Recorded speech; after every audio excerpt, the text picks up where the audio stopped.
Welcome to the Real News Network. I'm Paul Jay, and welcome to Reality Asserts Itself. It's just a day after the Ferguson grand jury declined to indict the officer that shot Michael Brown. The jury process itself, as many people have commented on, was extremely secretive. It was a choice of the prosecutor to do this, but the decision-making of the grand jury is not really known. We don't know the process they went through. We do know from the press conference that every possible stereotype of a black man was portrayed in the delivery of the prosecutor. We're told Michael Brown moved towards the officer. We're not given any detail in that press conference, at least, what that movement towards the officer was. It just evokes a black man moving towards you is threatening. If there'd been a trial, even a legitimate preliminary hearing where this information could have come out, people at least could have had some transparency. Right now, it just plays on rather evocative and essentially racist imagery. This has nothing to do with the actual innocence or guilt of this officer. I don't know. I haven't seen all the evidence. I don't know all the process and what happened that day. And isn't that the point? We don't really know. And an extraordinary use of the grand jury covered all of this up. So why? Well, we're not going to get into the detail of all this. What we're really going to do is pick up on our Reality Asserts Itself series with Eddie Conway and try to talk about some of the underlying issues here. So joining us now in the studio is Eddie Conway. He's a former Black Panther. He's the author of Martial Law, The Life and Times of a Baltimore Black Panther. He's now a producer at the Real News Network. Thanks for joining us. Okay, thanks for having me. I mean, one of the main themes in your book was your decision early on to defend your humanity, that the prison system, part of what it does is try to grind down your humanity, kind of turn you into an animal that will then be herded by guards. But that's true outside of prison too, is it not? This link of racist ideology and dehumanization, and we as a society, or those who benefit from it, we dehumanize those who we want to super exploit.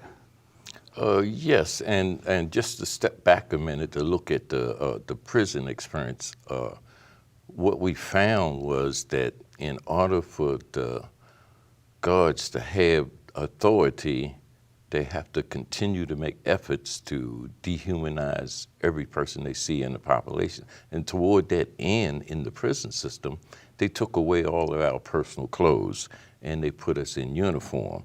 They took away the ability for us to put on oils, to smell nice, to be able to walk around with an individual identity. And in the mess hall in particular is one of the places where they constantly reinforce the authority of the correctional officers.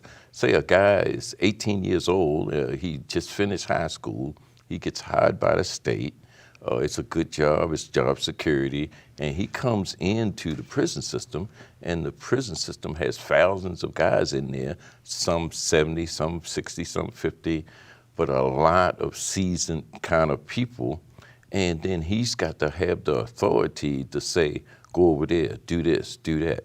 And the way they do it is they reinforce that authority by having him challenge your humanity. And so that same process takes place out in the community, and it's just strange. Last night, I rode past several young men sitting on the side of the street with their handcuffs, with their hands cuffed behind their back, and a police standing over them and another police talking, and it is stuff like that that constantly reinforce the authority. And it also dehumanizes the population because at some point you become so dehumanized, you find ways in which to make the authorities happy, like hands up, say, or I'm slowly reaching for my wallet, and other kind of indications that makes you assert yourself to help them abuse you. This goes right back to slavery.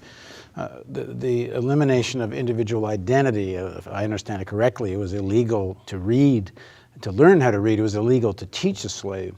to read. The idea of having a conscious, being a fully conscious human, it seems to me that the dehumanization is on two sides. One, you need society to dehumanize people that you want to super exploit, whether it's slavery or something akin to slavery. Certainly mass incarceration is pretty close to straightforward slavery. And then massive low wage section of the population, mostly black and people of color, another form of super exploitation. But also in terms of the exploiter, in terms of their own head. Somehow you can rationalize this because these are really subhuman people. So, I can do this without and still feel good about who I am, and I'm still going to believe in God and go to heaven. The underpinnings of it is the society still wants a super exploited section of the population. Yes, obviously the people that are benefiting from that kind of arrangement, whether you're talking about slavery or the multinational corporations today, their bottom line is profit, and their secondary concern is security. They want to be secure in their particular domains. They want to have their stuff secured so that the people that are at the bottom of the rim, that's unemployed or underemployed or that's hungry, that live in dilapidated housing, those people always have a certain amount of frustration in them anyway. They grow up in an environment, and they grow up in an environment where they see people fighting over crumbs. And all too often they look toward where there is money, where there's power, and they might strike out. And even when they don't strike out at the money or the power, they might strike out at other ethnic groups because of the association of the symbolism they recognize, right?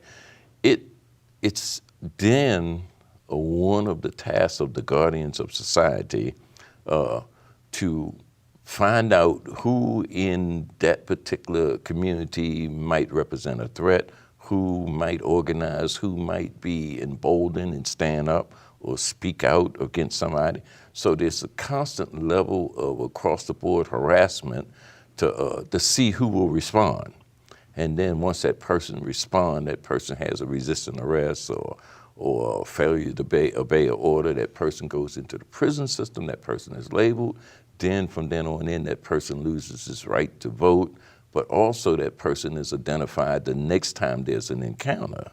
But it's those encounters that are primarily for the community to see what happens to the outspoken person, see what happens if you stand up, now look at what happened to this person, and you shouldn't stand up. It seems to me it's like what you're saying in the prison, like the guard needs to establish the authority. Well, the authority is based on fear. Mm-hmm.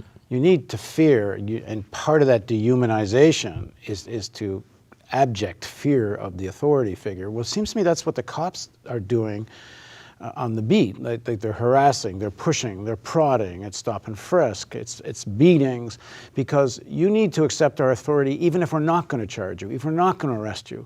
You just have to be afraid of us because society wants through the police, and I say the elites who run it, but not only. There's a lot of people who kind of want this outside of just the elites. They want people to internalize this fear so they don't act out. And then if you want your police force to be the hammer, you got to back them up, which means you go to extraordinary means like this grand jury, because you don't want the cops second-guessing the use of force. You want them to be the hammer and not to be afraid of being the hammer. And you go to extraordinary means to protect them when they are the hammer. Yes, one of the things that you see that constantly happens in the community is that the level of harassment is on a very petty level. A lot of people think because of the violence in the community that most people are locked up, associated with violence. I think nationally that's like only 10% of the people that get arrested. The other 90% are actually locked up for either small amounts of marijuana or either resisting arrest or either loitering in the area. And it is nonviolent offenses that make up maybe 90% of the prison populations in America. And that's directly related to harassment. And take into consideration that 13% of the population is black, maybe 25% of the population is people of color, but over 75% of the people in the prison system are people of color. So it is this constant petty harassment, but it's also something else. It dehumanizes or desensitizes the police that's reinforcing that, because they tend to look at the situation as if they're in enemy territory.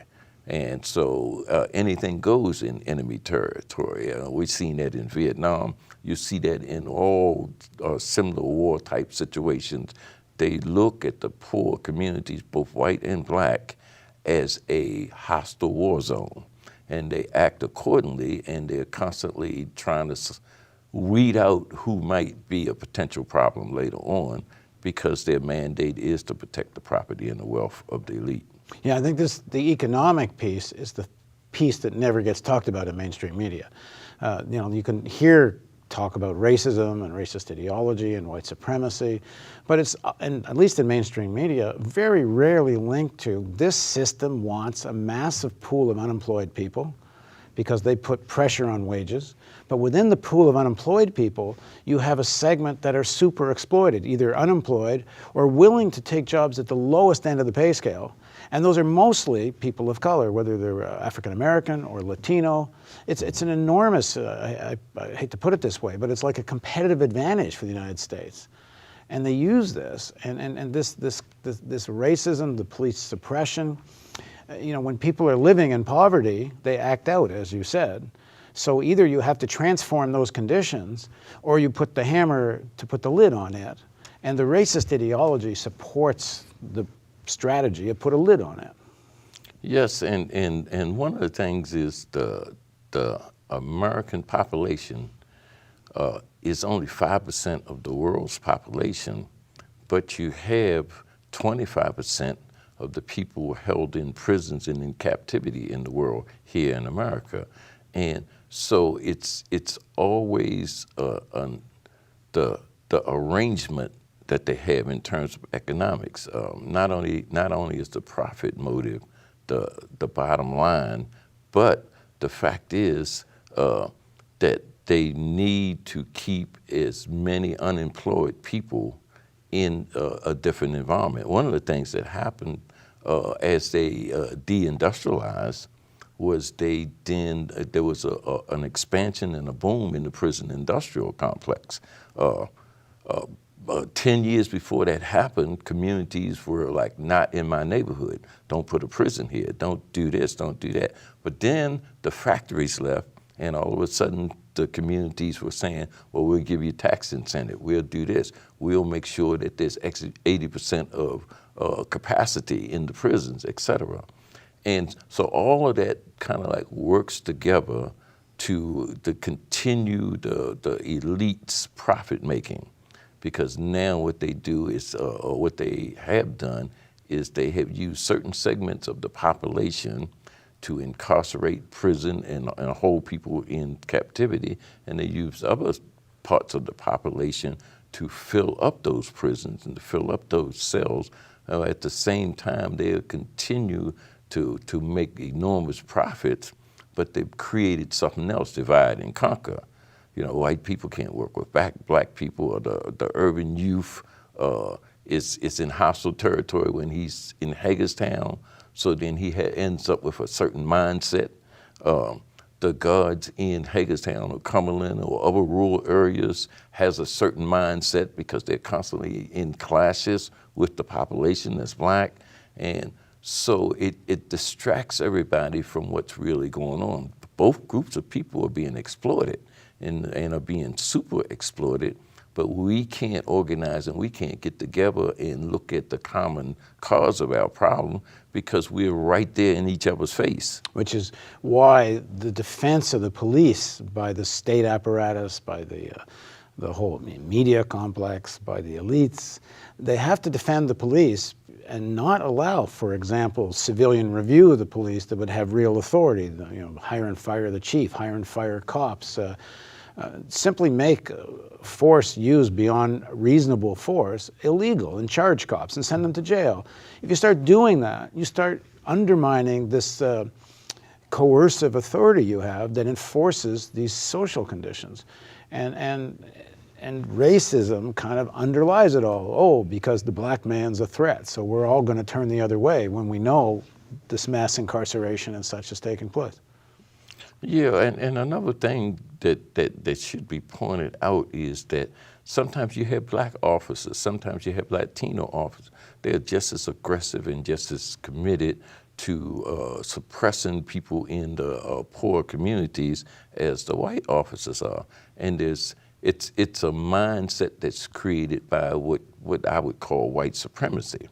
And it's also a mindset that is covered by institutional racism. Even black guards look into the community, or black officers look into the community and see the community as a threat. And because in most cases they have arrived, they have moved out in suburbia, and they see the community decay. But even if there even is some truth to it, in the sense that, of course, in impoverished areas, there's higher crime than in areas where people are not impoverished. But but the cops are certainly not encouraged to ask why, and they take it as a given. And I guess it's cops need to start thinking about what the heck they're doing here, and the why of why they're facing this kind of violence in the streets. Because for sure they are facing, going to poor areas of Baltimore or anywhere in the world, you're going to find higher levels of violence than in areas that aren't poor. You know what the problem is? Socialization. I mean, until you can figure a way to control the education in the community. I mean, obviously the problem is economic, but early on, young people are socialized to see society in a certain light. In my generation, we were socialized to see the military as a very good thing and a possibility of advancing for us as black people and poor people, right? So we were constantly given little military toys, soldiers. The cartoons were like military, G.I. Joe, etc. That's reinforced, and then it's reinforced in the school by what you don't learn about yourself or what you don't learn about America. And so you get the impression that you're doing a good deed in the name of something that's really good. And so then you have that mentality there. And so it's impossible for you to look into the community and see 15 or 20 people hovering around a neighborhood and not think that they're dehumans or they're diminished in some capacity or they're not using all of their God-given resources to change their condition. Essentially, it's their fault they're living in these conditions. And blaming the victim. So now that it's their fault, we can use the force to control them, because if they did better, they'd be out of it. It's got nothing to do with the way society is organized. Okay. Join us for the next segment of our series of interviews on Reality Asserts Itself with Eddie Conway. As I mentioned early on, Eddie is now a producer at the Real News Network. And in the next segment of the series, I'm going to ask him, why is he at the Real News Network? So please join us for that.